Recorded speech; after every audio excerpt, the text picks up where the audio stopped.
하늘성이의 러브스토리. 안녕하세요. 말씀과 찬양으로 사랑을 이야기하는 시간, 하늘성이의 러브스토리입니다. 저는 찬양하는 사람 하늘성입니다. 이 묵상은 복음충신교회 조용우 목사님의 매일 성경 묵상 중에서 나누고 싶은 내용을 저의 묵상과 함께 나누고 있습니다. 사마리아 여인 이야기 잘 아시죠? 정오 가장 뜨거운 시간에 혼자 물을 길러 나왔던 여인입니다. 사람들의 시선을 피해서 조용히 살던 사람이죠. 그런데 여인이 있는 그 자리로 예수님께서 일부러 오십니다. 사마리아는 유대인들이 잘 가지 않던 곳이죠. 문화적으로도 종교적으로도 상종하지 말라던 자리였습니다. 그런데 예수님은 오셨습니다. 나와 상종하기 위해서. 저는 이 장면을 묵상하면서 이런 생각이 들었습니다. 주님이 나를 찾아오셨구나. 내가 괜찮아져서가 아니라 내가 목마르기 때문에.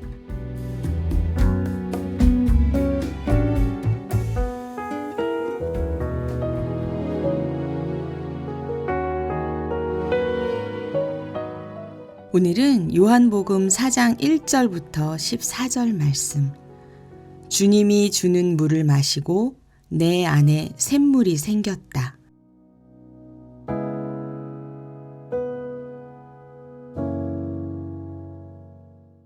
요한보다 예수께서 더 많은 사람을 제자로 삼고 세례를 주신다는 소문이 바리새파 사람들의 귀에 들어간 것을 예수께서 아셨다. 사실은 예수께서 직접 세례를 주신 것이 아니라 그 제자들이 준 것이다. 예수께서는 유대를 떠나 다시 갈릴리로 가셨다. 그렇게 하려면 사마리아를 거쳐서 가실 수밖에 없었다. 예수께서 사마리아에 있는 수가라는 마을에 이르셨다.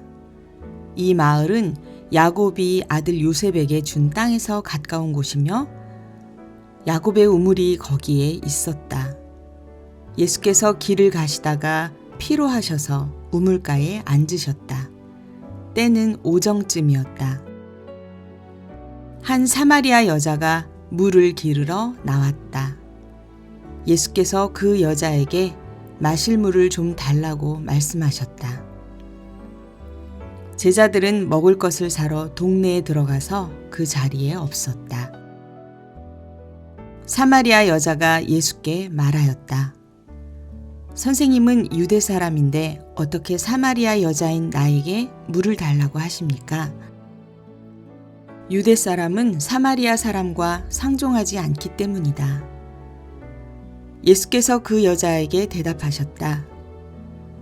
네가 하나님의 선물을 알고 또 너에게 물을 달라는 사람이 누구인지를 알았더라면 도리어 네가 그에게 청하였을 것이고 그는 너에게 생수를 주었을 것이다. 여자가 말하였다. 선생님, 선생님에게는 두레박도 없고 이 우물은 깊은데 선생님은 어디에서 생수를 구하신다는 말입니까? 선생님이 우리 조상 야곱보다 더 위대하신 분이라는 말입니까? 그는 우리에게 이 우물을 주었고 그와 그 자녀들과 그 가축까지 다 이 우물의 물을 마셨습니다. 예수께서 말씀하셨다. 이 물을 마시는 사람은 다시 목마를 것이다. 그러나 내가 주는 물을 마시는 사람은 영원히 목마르지 아니할 것이다. 내가 주는 물은 그 사람 속에서 영생에 이르게 하는 샘물이 될 것이다.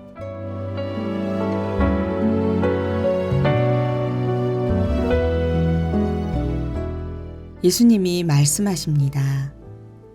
내가 주는 물을 마시는 자는 영원히 목마르지 아니하리라.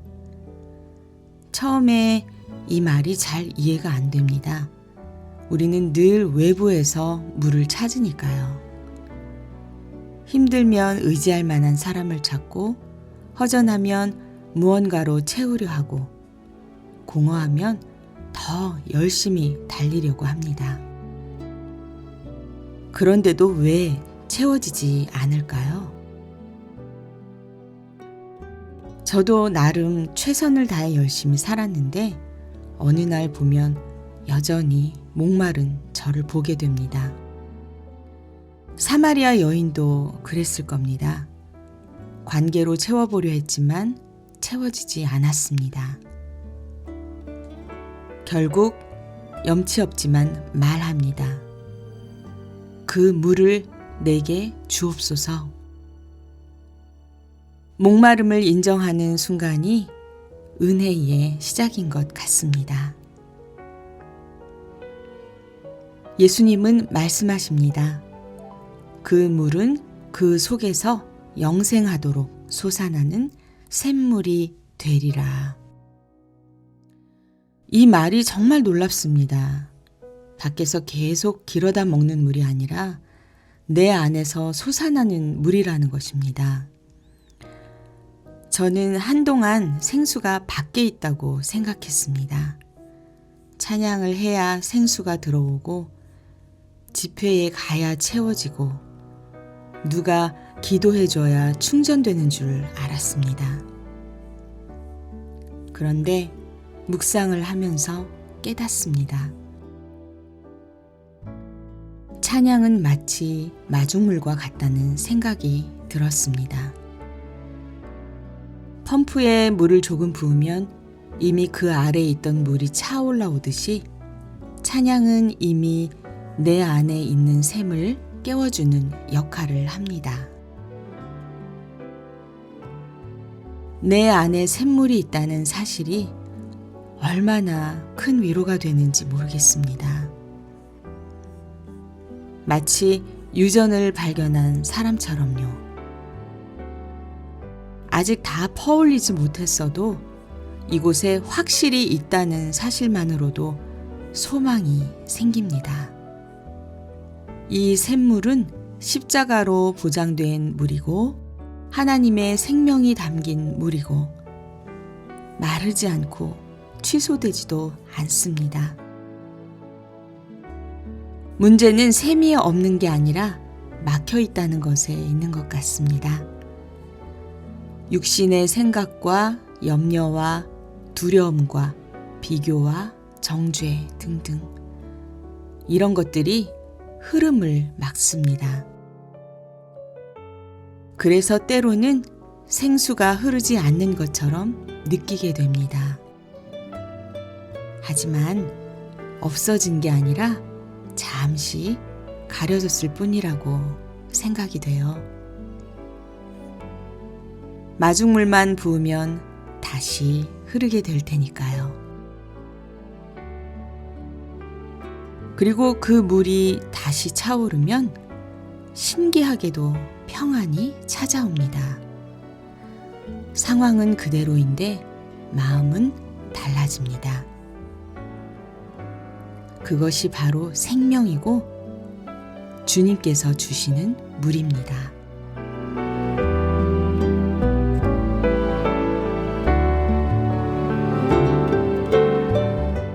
오늘 함께 나눌 찬양은 향기로운 나무의 그것은 사랑입니다.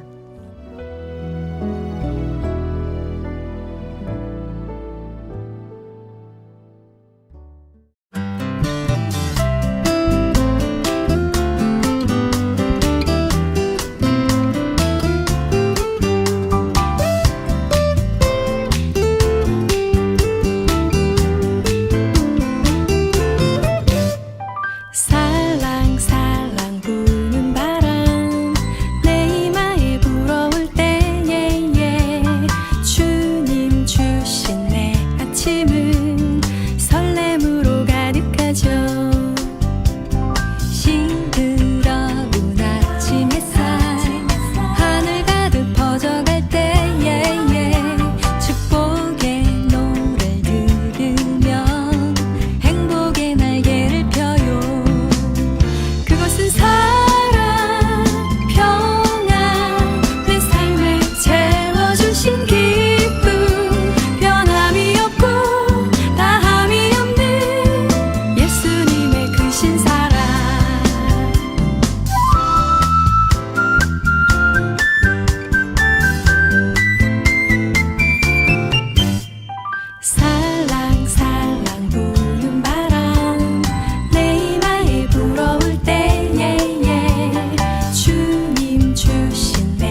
주신 기쁨 변함이 없고 다함이 없는 예수님의 크신 사랑 그것은 사랑 평안 내 삶에 채워주신 기쁨 변함이 없고 다함이 없는 예수님의 크신 사랑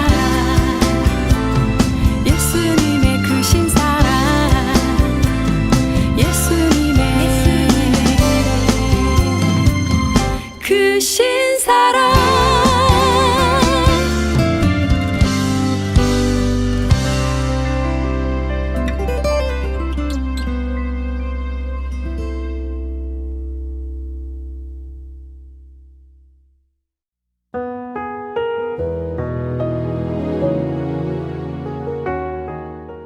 내 안에 부으신 사랑으로 위로하며 힘이 되어 세상을 치유하리. 이 고백이 가능한 이유는 내 안에 샘이 있기 때문입니다. 계속 받기만 하는 사람이 아니라 흘려보내는 사람이 됩니다. 위로받은 사람이 위로하고 용서받은 사람이 용서하고 사랑받은 사람이 사랑합니다. 그것은 의무가 아니라 자연스러운 흐름입니다. 샘이 있으면 흐르게 됩니다.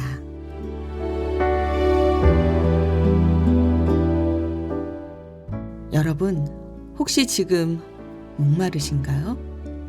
괜찮습니다. 목마르다는 것은 아직 살아있다는 의미입니다. 그리고 기억하세요. 주님께서 먼저 찾아오셨습니다. 십자가에서 이미 그 만남이 이루어졌습니다. 그 물을 마신 사람에게는 이미 샘이 있습니다. 오늘 그 샘이 다시 솟아나게 되기를 바랍니다. 생명과 평안이 우리 생각과 감정까지 오게 되기를 바랍니다. 그리고 그 물이 가정으로, 교회로, 세상으로 조용히 흘러가기를 주님의 이름으로 축복합니다. 주님이 주신 물을 마신 사람, 이제는 샘이 된 사람으로서 솟아나 넘치는 샘물을 흘려보내며 오늘도 그렇게 살아가시기를 소망합니다.